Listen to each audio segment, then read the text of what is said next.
Bonjour à tous et bienvenue à cette nouvelle vidéo de Kanjian. Aujourd'hui, je vais me permettre de revenir sur est-ce que le Flipper Zero sait vraiment lire des cartes bancaires, vrai ou faux?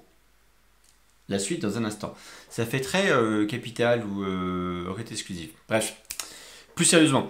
Donc je vais me permettre de revenir là-dessus. Avant toute chose, et d'aller trop loin dans la vidéo, un petit disclaimer, donc je vous invite à ne faire cela que sur vos propres appareils, donc du coup que sur votre propre carte bancaire, d'accord? Ou avec des cartes bancaires où vous avez eu l'autorisation de la personne. Pour ma part, je vais utiliser mes cartes bancaires à moi, nominatives, d'accord? Notamment des anciennes cartes bancaires que j'ai. On va voir qu'il y a une importance. Et ça va nous permettre d'avoir un panel complet sur les cartes bancaires pour savoir ce que l'on peut faire avec. Et donc moi je vais utiliser mes cartes à moi. Donc mes cartes généralement elles sont stockées là-dedans. Ah oui, c'est vrai que j'ai le fond vert, donc du coup celle-là on la voit pas bien. Bref, c'est deux étuis anti-NFC, anti-RFID qui permettent de protéger mes cartes bancaires. Donc on va aller voir ça tout de suite. Donc je vais enlever le disclaimer. Donc uniquement sur vos propres cartes. Donc là vous avez le Flipper Zero qui est là. Donc ce que je vais faire c'est que je vais caviarder le Flipper Zero, sinon vous allez voir ma carte. Ce serait un petit peu dommage. Donc, je vous l'emprunte 3 minutes. Je peux enlever le câble, en même temps, il a assez de batterie. Alors, normalement, il fallait que je mette ça là. Je vais juste faire un petit réglage en live pour être sûr. Tac, NFC, read. Voilà. Tac. Et ben, je cache ce que je voulais cacher. Donc, ça, c'est parfait. Donc, je vais mettre mon Flipper Zero ici. Si je vais quand même le rebrancher, ne serait-ce que pour moi, manipuler avec QFlipper correctement. Voilà, QFlipper qui est ici, parfait. Voilà, hop. Donc pour lire une carte ou un badge, peu importe, il vous suffit d'aller dans l'application NFC. Donc je vais mettre un petit peu plus ici, voilà. Comme ça j'ai un peu plus de place. Et une fois qu'on est dans NFC, on a deux options. Soit on va faire un read directement. Donc là, je vais faire un read. Typiquement, je vais reprendre la carte que j'ai testée juste à l'instant. Donc c'est cette carte-là. D'accord? Et je vais l'approcher au dos du flipper. Alors, ah oui, mais avec le support, ça passera pas.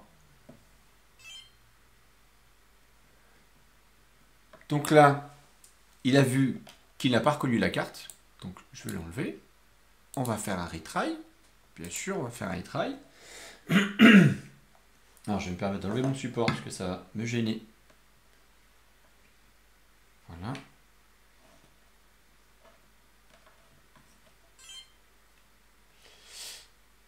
Donc là, vous voyez dans le coin de l'écran de la vidéo que c'est bien une Visa. Ici, je vais vous rapprocher un peu le Flipper Zero de la caméra secondaire.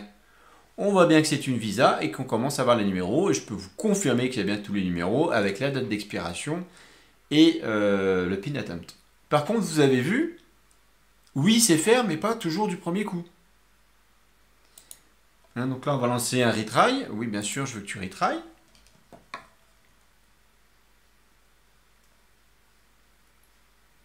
Alors, je pense que ma pince n'aide pas. Hein.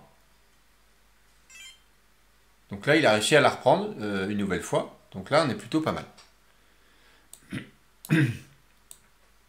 Donc là, ça marche. Sur cette carte-là, pas de problème.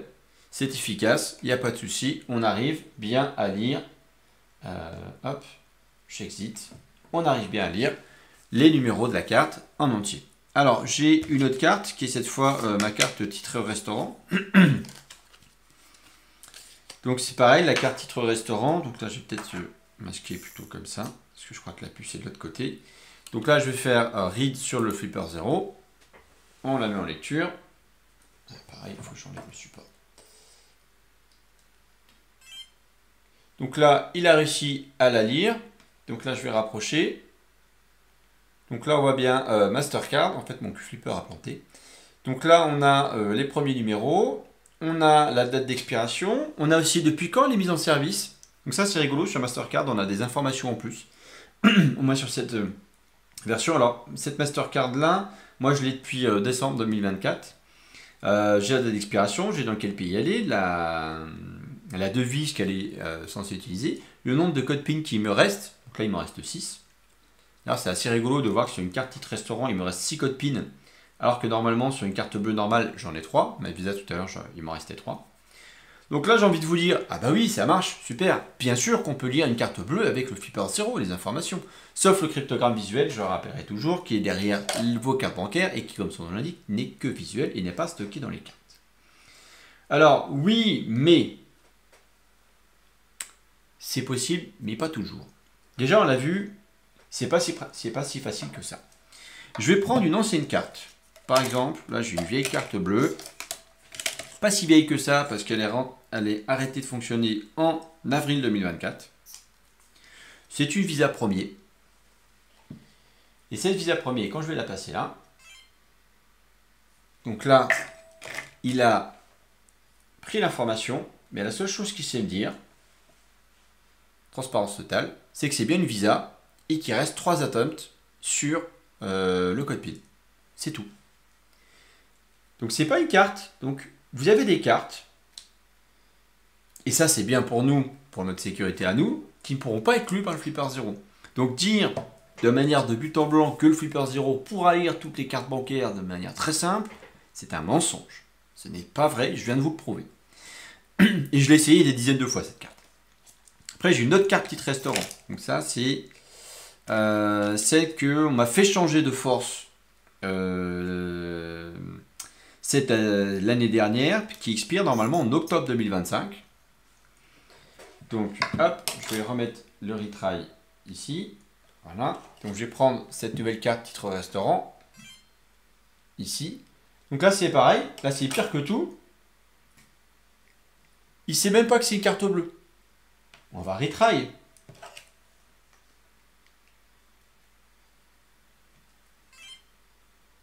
À chaque fois que je retry, ici, vous l'avez, ISO, il ressort une norme ISO. Il n'arrive pas à la lire. Alors que c'est une Mastercard. Voilà, je ne dis pas de bêtises, en effet, c'est une Mastercard titre restaurant. Voilà. Très classique, certains l'avaient peut-être même cette marque-là, ce modèle-là chez eux, donc pas besoin de citer la marque. Puis peu importe, il n'y a pas le débat, il n'y a pas de problème chez eux. Donc du coup, c'est une carte qui est encore valide en octobre 2025. C'est une carte qui a certes quelques années. Mais là, c'est pareil. Celle-là, bah non, je suis désolé. Vous ne pouvez pas récupérer les numéros de carte bancaire dessus. Je vais prendre une vieille Mastercard de cette même société. Que je vais retry ici. Alors, je vais peut-être reposer un peu mieux ici. Retry. Et là, c'est carrément la Game J parce qu'il n'arrive pas du tout. Et il est en train de chercher. Il me demande de ne pas mouver. Ah, et là, il a réussi à avoir les informations. Donc là, vous avez des premières informations sur le fait que c'est une Mastercard, etc. Donc en fait, il n'y a pas de vérité. Alors, je crois savoir, j'ai vu passer sur le Discord que des gens qui ont des Amex, ça marche super bien. En tout cas, sur les visas premiers que moi j'ai à ma possession, d'ailleurs j'en ai une qui est récente, et je vais tester tout de suite, qui est encore en cours de validité pour quelques années, du moins. Pluriel commence à 2. Hop, on va remettre ça, on va relancer un retry. On va remettre derrière. Donc là, pareil, il me fait une fin de non-recevoir, il ne la connaît pas. Là, je réessaye, et donc là, on a bien, hop, le numéro de la carte. C'est bien le bon numéro, la bonne date d'expiration et aussi le bon nombre de code PIN qui reste. Alors, sur les visas premières récentes, ça fonctionne. C'est vrai que moi, sur les anciennes, avant que je change celle-là, celle que je viens de passer en dernier, je l'ai changée l'année dernière. Ça ne marchait plus. Donc, j'étais content au début. On avait une évolution, une progression. Je trouve que maintenant, on a une régression au niveau des cartes. C'est un peu dommage. Moi, la meilleure protection que je vous recommande, bah, c'est ce genre de petit outil. Hein. Donc je vais les mettre là, comme ça il n'y aura pas de problème. C'est des bloqueurs de cartes NFC RFID. Donc si je mets ma carte dedans, hop. Alors pareil, quand vous mettez votre carte dedans, faites attention où vous la mettez parce qu'il y a toujours ici un trou.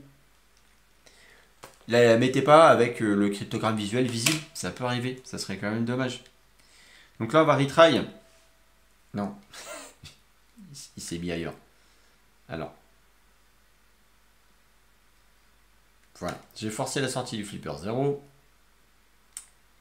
Donc là, on va retry, je vais le mettre dessus. Et là, on voit bien qu'il n'arrive pas, il ne repère même pas de carte. Donc ça marche bien. Autre chose que j'ai vu, c'est, oui, le flipper 0, on peut lire la carte si elle est cachée, par exemple, ici, dans votre veste. Alors, moi, je l'ai mise dans ma veste tout à l'heure, la carte. À part vous dire que c'était pas possible, j'ai pas pu lire ce qu'il y avait dessus. On va faire le test, hein. J'ai pris ce que j'ai l'été avec moi. Enfin, l'été, s'il y en a un qui existe cette année, quand il fait beau, c'est une sacoche. Sur cette sacoche en cuir ici, souvent vous allez la mettre là, votre carte, toute pimpante. Donc je vais prendre une carte. Je vais prendre une qui a fonctionné. Et typiquement la carte titre restaurant. Donc je prends ma carte titre restaurant. Je viens, ce que vous voyez là, je viens l'insérer ici. Donc je vais même faire le truc qui n'existe pas dans la vraie vie. Il y a bien la pincer ici pour qu'elle soit bien collée en haut. D'accord? Je vais mettre le flipper en lecture et on va aller chercher la carte. Donc là, oui, ça marche. Là, vous voyez, on a bien la carte qui a été lue. Mais ça, dans la vraie vie, ça n'existe pas. Enfin, si ça vous arrive, ne le faites pas. Hein, mettez un étui NFC, hein, d'accord? Ce qui va plutôt être existant dans la vraie vie, je vais récupérer tout ça, voilà. C'est plutôt, vous avez un étui de carte comme ceci. Il faudrait que je dézoome mon truc. Et dans cet étui de carte, dedans, vous allez glisser votre carte bancaire. Donc ici, je suis en train de glisser ma carte bancaire vraiment contre ça, hein, contre l'élément là. Je mets ça ici dans la poche, donc la carte, elle est là. Là, on va refaire un retry. Donc là, visiblement, il a détecté un truc. Ça va être un peu long. Et vous voyez, c'est long. C'est pas un truc qui va prendre 3 secondes à un pirate de scanner votre sac à main ou votre portefeuille dans la rue et de prendre votre carte. Là, je suis pas d'accord. Ça marche pas. Regardez, il n'y arrive pas du tout. En plus, il n'y arrive pas parce qu'en plus, comble du comble, dans cet élément-là, vous voyez, il est en train de calculer, pas ma carte bancaire, il est en train de choper ma carte de piscine. Donc, tout ça pour dire que on a vu un peu tout et n'importe quoi ces derniers temps, je trouve, sur le Flipper 0. Notamment sur sa capacité à lire les cartes bancaires et sur lequel je ne suis pas forcément d'accord. C'est pour ça que je me permets cette vidéo. Donc oui, attention, ça reste un outil qui peut lire des cartes bancaires récentes. Hein, je viens de le démontrer avec mon panel de cartes qui est à ma disposition. Et toutes celles que j'ai pu avoir qui sont en validité cette année, j'ai pu les lire. Il n'y en a qu'une que j'ai pas pu lire. C'était une business de mon ancienne entreprise. Je ne sais pas pourquoi ma banque continue de m'envoyer des cartes. Enfin bref, ils aiment bien me faire payer des trucs. Surtout, c'est qu'elle n'était pas activée. Donc je me dis, elle n'était pas activée, du coup peut-être que la puce NFC n'a pas été activée non plus, mais ça c'est plutôt cool. Parce que nada, elle n'a rien vu. Il ne voyait même pas la carte. Donc voilà, faites attention à vos cartes bancaires. Oui, le Flipper 0 en est tout à fait capable. Vous protégez, c'est simple, hein, ce genre de petites choses. Alors, je prenne le verre parce que j'ai un filtre chromatique. Voilà, ce genre de petits boîtiers. Vous avez aussi les passeports plus complets. J'avais fait une vidéo là-dessus. Enfin, des pochettes anti-NFC, anti-RFID. Faites bien attention. Si vous voulez en acheter, si vous avez quelqu'un qui a un Flipper 0 ou qui a des outils pareils, ou même vous pouvez tester avec votre téléphone. Alors, bien sûr, mon téléphone est en train de filmer à côté, mais vous pouvez utiliser l'application MFC Tool pour tester que ces protections que vous avez sont bien efficaces.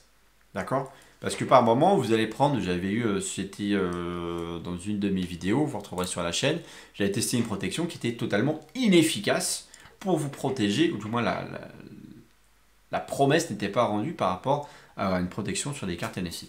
Donc faites bien attention à tout ça. Donc oui, si possible, de copier les cartes bancaires avec le Flipper 0. Je l'accorde. C'est pas toujours si simple qu'on veut vous faire croire. Ce sera pas toujours aussi efficace qu'on veut bien nous le présenter. Et par moment, vous n'aurez juste rien sur cette information de carte bancaire. C'est tant mieux. Maintenant, bon voilà, malheureusement, ça continue de pouvoir fonctionner. Et après, si un pirate veut vraiment vous voler ce genre d'informations, il aura des applications plus efficaces hein, que ça a utilisé. Merci à vous. J'ai juste terminé, mini auto-promo. Je vous rappelle que j'ai une boutique shopkenjian.fr. Vous souhaitez acheter des composants, des éléments pour votre Flipper Zero, j'en vends. Je vais vendre plus de choses à terme. Donc on a aussi ici les nouvelles antennes CC1101. Attention, stock limité pour l'instant. J'en ai 4 en stock. Au moment où je fais la vidéo, il y en aura peut-être moins après. Et je refais une petite auto-promo pour ma chaîne, ma nouvelle chaîne Cyber Facile. Donc n'hésitez pas à vous abonner, à la suivre. Et me suivre sur Instagram. Ça commence à monter doucement. Voilà, il y en a 700 sur le Discord. Donc ça, c'est vraiment topissime. Merci à vous. Et puis je vous dis à très bientôt pour d'autres vidéos sur la chaîne de Kajian. Ciao!